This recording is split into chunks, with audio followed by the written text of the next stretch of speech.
વિદ્યાર્થી મિત્રો, આજે આપણે ધોરણ 9 સામાજિક વિજ્ઞાન પાઠ 8 ભારતનું બંધારણ ઘડતર અને લક્ષણો પાઠ 2માં બંધારણના મૂળભૂત લક્ષણોની વાત કરીશું.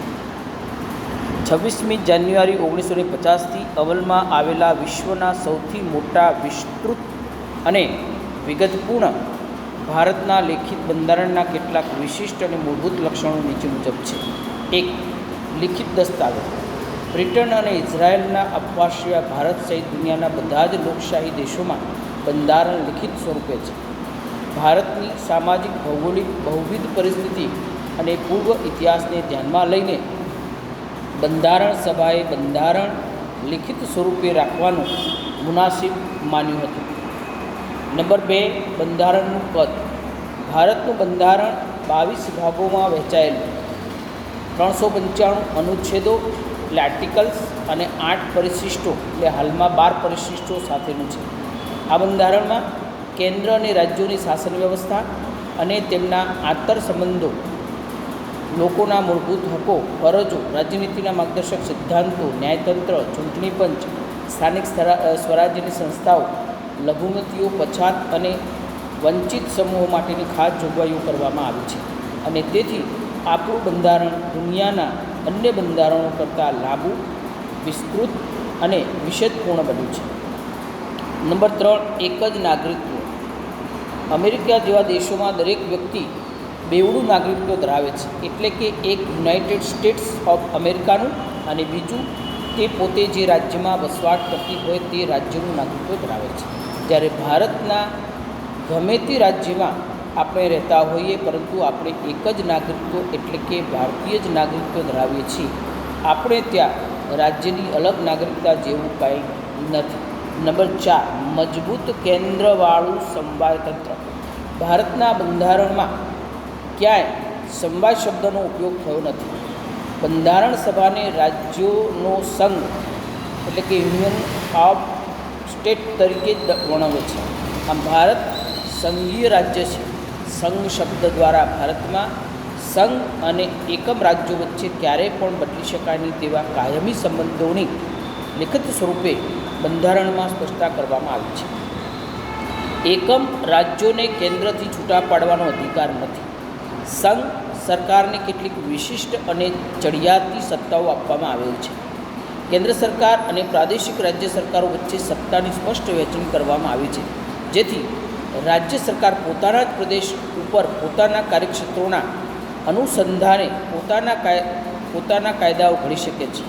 કેન્દ્ર અને રાજ્યો વચ્ચે સત્તાના વિભાજન થકી બંધારણમાં બક્ષવામાં આવેલ સત્તાઓ ભોગવે છે અને સમવાય તંત્રમાં તટસ્થ, નિષ્પક્ષ અને સ્વતંત્ર ન્યાયતંત્ર છે, જે કેન્દ્ર અને રાજ્યો વચ્ચે સત્તા અને કાર્યોના વિભાજન સંદર્ભમાં કોઈ મડાગાંઠ ઊભી થાય તો તે બંધારણનું અર્થઘટન કરી તેનું નિરાકરણ લાવવાની કામગીરી કરે છે. ભારતમાં કેન્દ્ર અને રાજ્યો વચ્ચે સત્તાનું સ્પષ્ટ અને વિશદ વિભાજન કરવામાં આવ્યું છે. તે માટે 3 યાદીઓ બંધારણમાં મૂકવામાં આવેલી છે. હવે પહેલી યાદી છે કેન્દ્ર યાદી.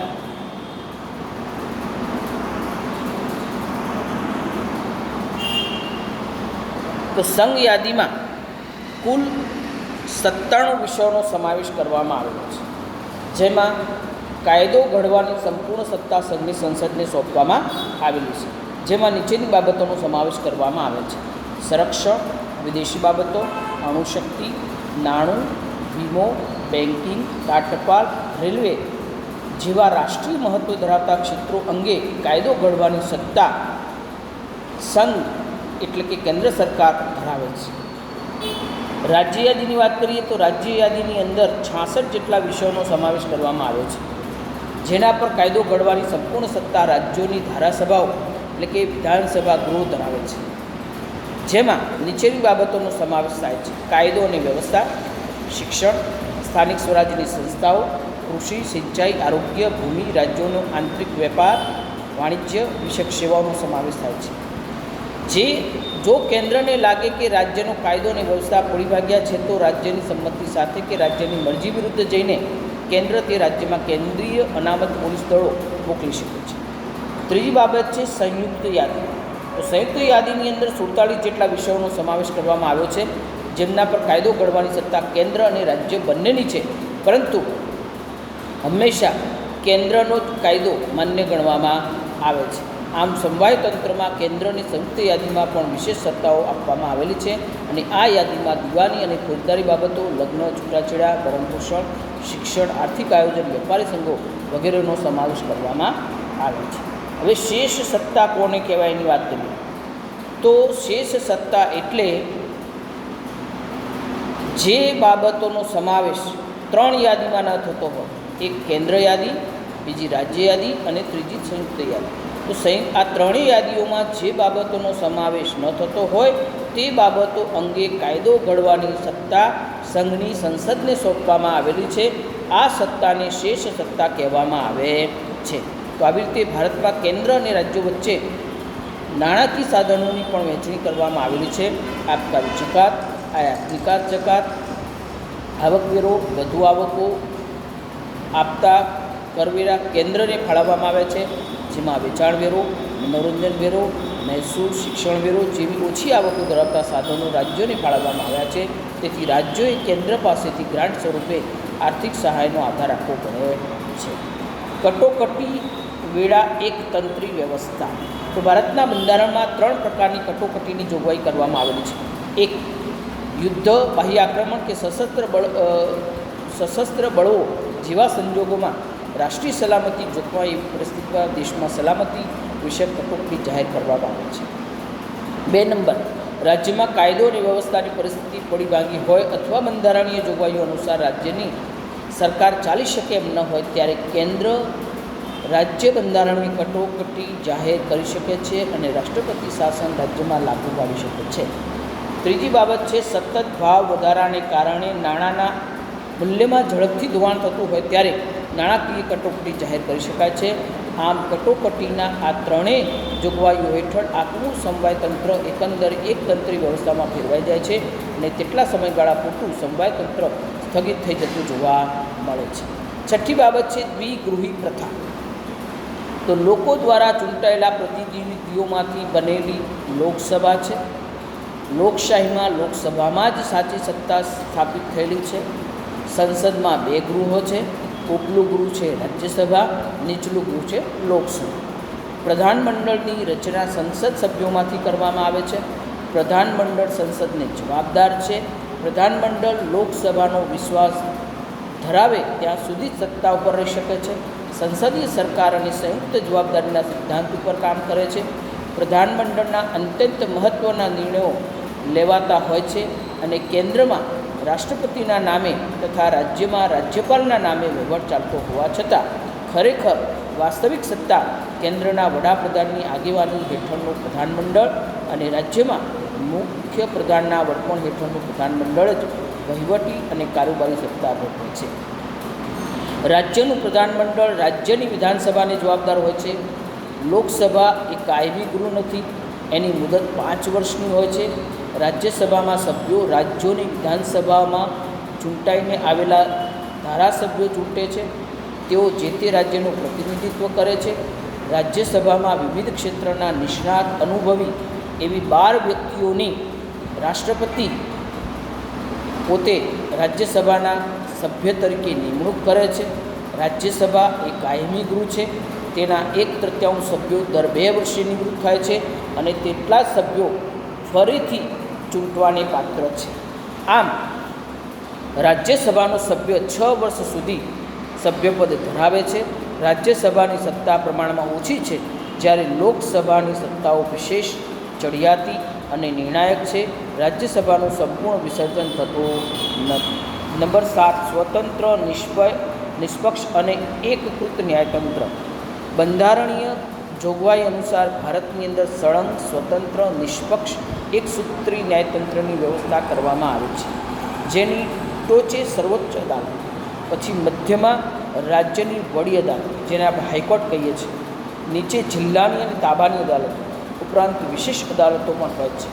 સર્વોચ્ચ અદાલતના ચુકાદા ભારતમાં આવેલ તમામ અદાલતો માટે બંધન કરતા છે. સંઘ અને રાજ્ય સરકાર વચ્ચે બંધારણીય બાબતો કે કાયદાના અર્થઘટનો અંગે વિવાદ થાય તો તેના ઉકેલની અંતિમ સત્તા સર્વોચ્ચ અદાલતની છે. ન્યાયતંત્ર કારોબારીથી સ્વતંત્ર છે. બંધારણના રક્ષક અને વાલી તરીકે ન્યાયતંત્ર નાગરિકના અધિકારોનું રક્ષણ કરે છે. બંધારણમાં સુધારો. ભારતીય બંધારણ અન્ય દેશોના બંધારણ કરતાં પરિવર્તનશીલ છે. સમય સંજોગોને આધીન એમાં ફેરફાર કરવાની જરૂર પડતી હોય છે. બંધારણમાં ફેરફારની કલમોને 3 ભાગમાં વહેંચવામાં આવેલી છે. એક, અમુક જોગવાઈઓમાં સંસદના હાજર અને મત આપતા સભ્યોની સાદી બહુમતીથી સુધારો કરી શકાય છે. નંબર 2, અમુક જોગવાઈઓમાં સંસદના બંને ગૃહોની કુલ સભ્ય સંખ્યાની બહુમતી અને હાજર તેમજ મત આપતા સભ્યોની 2/3 સ્પષ્ટ બહુમતીથી ફેરફાર થઈ શકે છે. નંબર 3, બંધારણના અમુક ભાગોમાં સુધારો કરવા માટે સંસદના બંને ગૃહોની કુલ સભ્ય સંખ્યાની બહુમતી તેમજ હાજર અને મત આપતા સભ્યોની 2/3 બહુમતી ઉપરાંત અડધા કરતાં વધુ ઘટક રાજ્યોની વિધાનસભા ગૃહોની મંજૂરી પણ જરૂરી છે.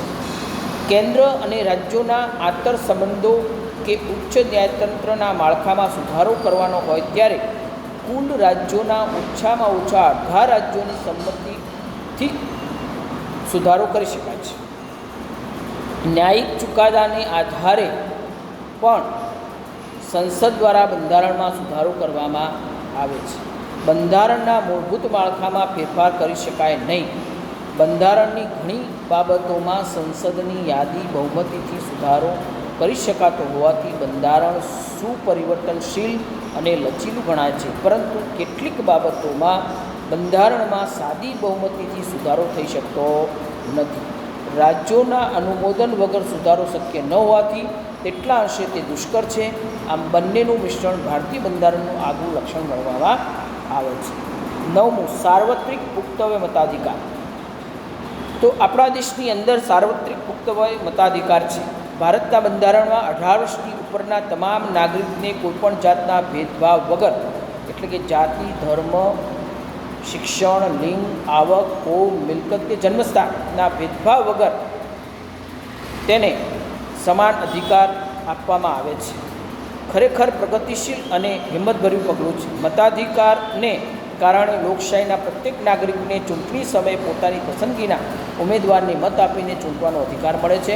આમ ચૂંટણીઓમાં યુવા મતદારોની ઉત્તરોત્તર વધતી જતી સંખ્યા, સજાગતા, ઉમળકો, મતદાન જાગૃતિને કારણે મતદાનનું વધેલું પ્રમાણ, આમ રાજકીય ક્ષેત્રે યુવાઓની સક્રિયતા એ લોકશાહીની પરિપક્વતા અને સફળતાની મોટી નિશાની ગણવામાં આવે છે.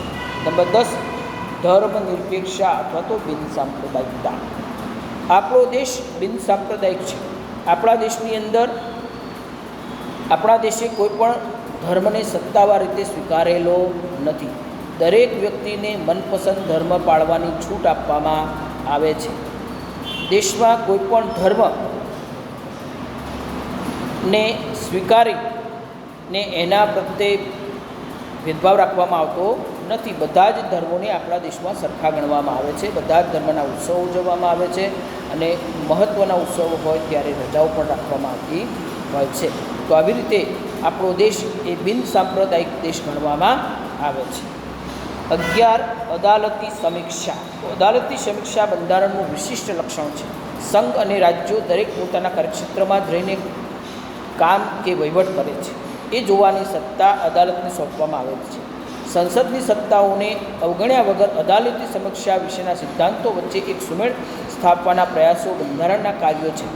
સંસદે કે ધારાસભાઓએ ઘડેલા કાયદાઓ અને બહાર પાડેલા આદેશો, વટહુકમો, અદાલતી ચુકાદાઓ અને બંધારણીય સુધારાઓની સમીક્ષા કરવાની સત્તા અદાલતને આપવામાં આવી છે. અદાલતને જો એમ ખાતરી થાય કે ઘડવામાં આવેલા કાયદાઓ, સુધારાઓ કે બહાર પાડેલા હુકમો બંધારણની મૂળ જોગવાઈઓ સાથે સુસંગત નથી તો તેને અદાલત ગેરબંધારણીય ઠેરવીને રદબાતલ જાહેર કરી શકે છે. નંબર 12, મૂળભૂત હક્કો અને ફરજો. તો ભારતના લોકો એક સ્વતંત્ર રાષ્ટ્રના નાગરિક તરીકે ગૌરવપૂર્ણ જીવન જીવી શકે તે માટે બંધારણમાં મૂળભૂત હક્કો આપવામાં આવેલા છે. સર્વાંગી વિકાસની સાથે રાષ્ટ્રના વિકાસ માટે જરૂરી સ્વતંત્રતાની ખાતરી સાથે હક્કો અને ફરજો એ લોકશાહી સમાજની મહામૂલી મૂડી છે. બંધારણીય ઇલાજોનો હક તથા 6 થી 14 વર્ષ સુધીના બાળકોને ફરજિયાત અને મફત શિક્ષણનો હક એ બંધારણની અંદર સમાવવામાં આવ્યો છે. 13 રાજ્યનીતિના માર્ગદર્શક સિદ્ધાંતો. તો લોકોના રક્ષણ સલામતીની સાથે કલ્યાણ સાધવાનો પ્રયાસ રાજ્ય કરવાનો છે અને રાજ્યનીતિના ઘડતરમાં અને રાજ્ય શાસનમાં રાજ્યનીતિના માર્ગદર્શક સિદ્ધાંતો માર્ગદર્શન આપે છે. તેથી આ સિદ્ધાંતોને રાજ્યનીતિના માર્ગદર્શક સિદ્ધાંતો તરીકે ઓળખવામાં આવે છે. 14 પછાત વર્ગો અને આદિજાતિઓ માટેની જોગવાઈ. તો સમાજના પછાત વર્ગો કે પછાત જાતિઓ કે વંચિત સમુદાયોના ઉત્કર્ષ અને તેઓને સામાન્ય પ્રવાહમાં ભેળવવા માટે સક્ષમ બનાવવા માટે ભારતના બંધારણમાં વિશેષ જોગવાઈઓ કરવામાં આવી છે. ધારાગૃહોમાં સ્થાનિક સ્વરાજની ચૂંટણીઓમાં